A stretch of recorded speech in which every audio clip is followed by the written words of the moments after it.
Welcome to the Revenge Story Times channel. Greetings, my dear viewers. This channel is dedicated to those who value traditional family values and condemn adultery. So don't forget to subscribe. Let's get started. It's hard to say exactly when everything started changing. My husband, Oliver, has always been the center of my world. From the outside, we seemed like the perfect couple. Many people saw Oliver as the ideal partner, handsome, successful, and charming. He had this natural charisma and authority that required no effort at all. Even as he approached 57, he still had that commanding presence. Meanwhile, I, Margaret, sometimes felt like I was aging a little faster. We've been married for 37 years now. Even though I often receive compliments from men, I've learned to ignore them.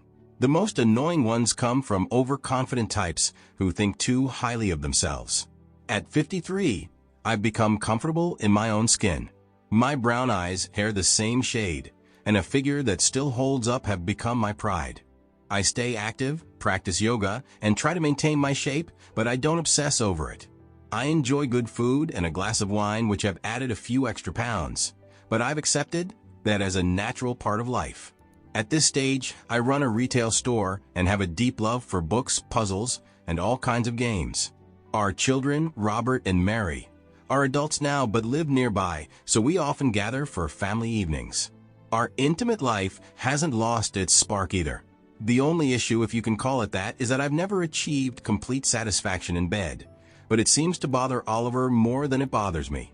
He's attentive in every other way, and I genuinely enjoy being with him. One year, I decided to invite Oliver to my company's New Year's party that I always love dressing up for such events, and we usually have a great time. As always, Oliver fit right in, easily mingling with different people. After a while, I left him at the bar and went to dance. At first, I danced with female colleagues, but soon some young men joined us.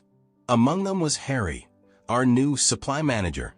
Harry and I always had good chemistry. Our interactions were easy and relaxed. He was young, athletic, and charismatic, and I couldn't help but notice that he was paying me a lot of attention.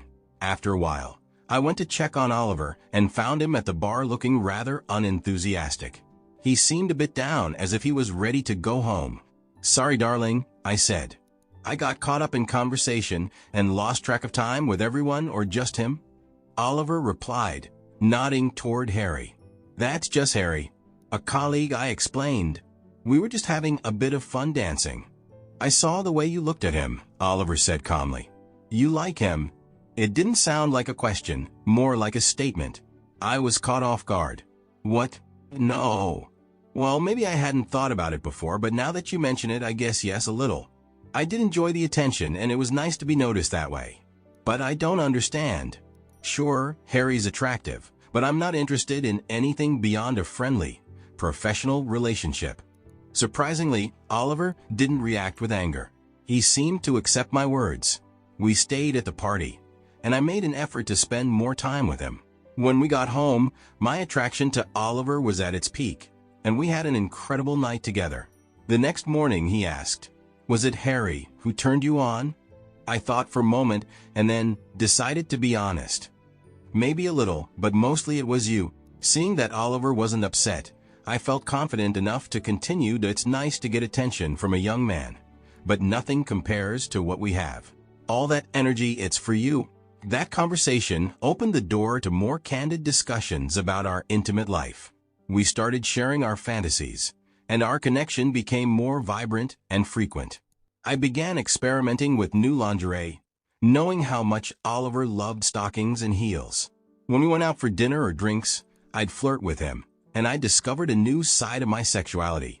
Our conversations about fantasies also expanded, including hypothetical partners, usually celebrities or athletes. Throughout all of this, I constantly reassured Oliver how much I loved him and how lucky I was to have a partner who was open to exploring these things. We even started watching adult films together, some with themes of infidelity, which added a new level of excitement to our relationship. At work, Harry often flirted with me, and I couldn't deny that I liked it. He regularly invited me out on dates, and though I always declined, a part of me secretly wanted to say yes. It became clear to me that I needed to talk to Oliver about this. One evening, I decided to bring it up. "I love you more than anything in the world," I began. "You're the best husband I could have ever dreamed of." Oliver smiled warmly. "I love you too," he replied. "But something's bothering you, isn't it?" "No, everything's fine," I said, though I knew it was a lie. I reminded him of our previous conversation. "Do you remember when you asked if I was interested in trying something new in our intimate life? I've been thinking about it a lot, and I feel like I want to explore this curiosity before it's too late. I wonder if it would be different with someone else." Oliver's face showed confusion, but I was sure this was something that could benefit both of us. I just needed him to understand. "Harry invited me to spend the weekend with him," I confessed, bracing for his reaction. "I think it might help us figure out some things we've talked about. Remember how much you liked that video about the open wife we watched? I thought maybe we could bring that fantasy to life." Oliver's voice remained calm, though there was a hint of resignation in it. "That was just a fantasy, Margaret. But maybe it could be something more for us," I continued. "Harry has been interested in me for a while. He knows about you, and I don't see him as a threat to our marriage. I enjoy his attention, and I want to be completely honest with you. I'll tell you everything that happens, and I promise it won't change my love for you." "Have you already done something with Harry?" Oliver asked, and I could hear the pain in his voice. "No," I assured him. "We haven't done anything. We're professionals at work, and I've made sure everything stays appropriate. But I want to have a little fun, and I'll always come home to you." This wasn't an easy decision. I saw the confusion and hurt in Oliver's eyes. Even though he barely spoke, his silence said more than words could. I knew it was hard for him to hear. The fact that I hadn't had an orgasm didn't bother him as much as it did me. I'd read that it was normal for women, but I couldn't shake the thought that it might be different with someone else. Oliver seemed stunned, his legs trembling as he leaned against the wall to keep from falling. I thought, damn, I didn't want to hurt him, but at least he wasn't angry. I barely slept that night, and I was sure Oliver didn't either. I kept second-guessing whether I had made the right decision, and those doubts haunted me. In the morning, Oliver seemed a little calmer, which gave me hope. Maybe he saw the potential in this. Even though it was difficult for him, I knew that these kinds of fantasies were more common than people admitted, and I believed it could bring new life to our relationship. I didn't want to prolong the conversation. It was time to move forward. The idea of wearing lingerie for another man felt surreal, but at the same time, it was incredibly exciting. I chose a garter belt, a bra, and a tiny thong that made me feel bold and sophisticated. Knowing Harry was attractive and in great shape only heightened my anticipation. Guilt began to creep in, but the thrill of the moment quickly drowned it out. Thank you for listening. Until the end.